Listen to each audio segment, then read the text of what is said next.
Is the spring intake easier to get into than the fall intake? So the likelihood of getting scholarships in the spring is less than the fall. I will not be able to get an internship if I go in the spring. My chances of getting a visa rejection are much higher if I go in the spring.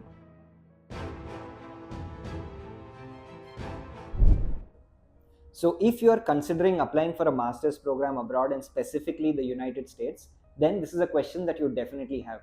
Should I apply for the spring intake or should I apply for the fall intake? Well, there are advantages and disadvantages for both of them, and you have to make a very wise choice that is suitable for your use case. In this video, I'm going to be covering a lot of the most frequently asked questions, and I'll be clearing the most common misconceptions so that you make an informed decision. So stay tuned for the rest of this video. The first most commonly asked doubt is the spring intake easier to get into than the fall intake? Well, I'm here to tell you that it does not matter. The likelihood of getting in for a spring intake or a fall intake remains the same.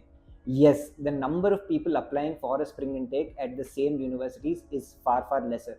General industry trends say that it's about 1/5 of the number of applications. However, you'll have to understand that the number of seats available in the spring is also lesser. In my years of experience, I've seen that the odds of getting in pretty much evens out for the spring or fall. Therefore, this should not be a basis of your decision making process. There are far more important factors that will show up in the middle and end of this video. So, the likelihood of getting scholarships in the spring is less than the fall. I'm sure you've heard this. What do you have to say about that, Chandan?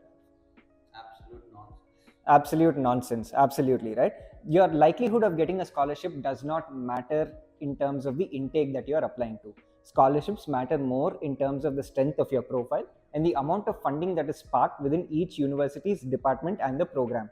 This doesn't vary as per spring and the fall. We've seen outstanding scholarships amounts being awarded in the spring, and we've seen great scholarship amounts being awarded in the fall as well. So once again, don't let this be a basis for your decision making process. Scholarships don't depend on the intake. Okay, now we've given you a lot of information, so we are taking a pause because we have a free webinar that's going to be incredibly useful for you. If you're considering the spring intake or even the fall intake and debating between the two, we are doing a spring application timelines masterclass where I will be on live explaining everything you need to know about the spring intake, and you can ask me all your questions one-on-one. The link to sign up is in the description, so do that soon. The spots are limited. I don't know why I'm holding this pack of cards. Now, the next doubt that I often get, I will not be able to get an internship if I go in the spring. Well, I cannot dismiss this statement completely because there's an element of nuance to it. Let me explain. Now, you have to understand the rules of getting an internship on your CPT, on a student visa. The rules state that you need 9 months or 2 semesters of education in order to be eligible for an internship at an American company. Now, when you join in the spring, the most common time for internships to be available to international students is during the summer. If you join in the spring, you will not finish 2 semesters or 9 months of education by the American summer. Hence, you will not be able to do an internship. But does that mean that you cannot do an internship at all during the program? Absolutely not. After you finish your 2 semesters, you can absolutely do an internship in the winter or the subsequent fall later on. Hence, internships are always open to you. The timeline may be a little bit of an inconvenience. Secondarily, a lot of universities, including Carnegie Mellon, have taken special permissions for gaining CPT within 3 months or 4 months of education after a semester for you to do an internship. So check with each university. It is not true that you absolutely cannot get internships if you join in the spring, but yes, there is a little bit of an inconvenience typically. My take though is if you're going for a program that is longer than a year starting in the spring, you should still be fine. It will all work out eventually. My chances of getting a visa rejection are much higher if I go in the spring.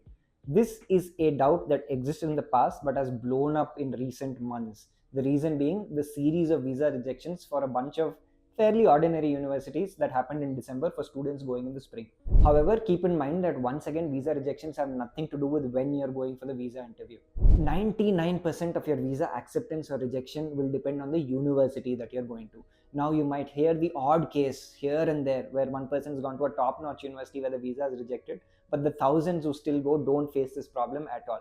Most of the times, the folks that are given visa rejections are going to ordinary universities, and therefore, whether they go in the spring for an ordinary university or the fall for an ordinary university, the chances of visa rejections remain the same.